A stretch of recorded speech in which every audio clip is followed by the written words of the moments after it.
கள்ளக்காதல் விவகாரத்தில் மனைவியை வெட்டி கொலை செய்துவிட்டு தலைமறைவாக உள்ள மூன்றாவது கணவரை போலீசார் தேடி வருகின்றனர்.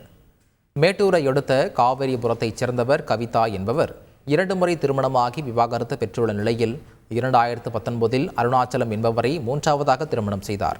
இந்நிலையில் குடும்ப தகராறு காரணமாக 4 மாதங்களுக்கு முன்பு கவிதா கோவையில் உள்ள தனது தாய் வீட்டிற்கு சென்று விட்டார். நேற்று கோவைக்கு சென்ற அருணாச்சலம் சமாதானம் பேசி கவிதாவை தன்னுடன் குளத்தூருக்கு அழைத்து வந்துள்ளார்.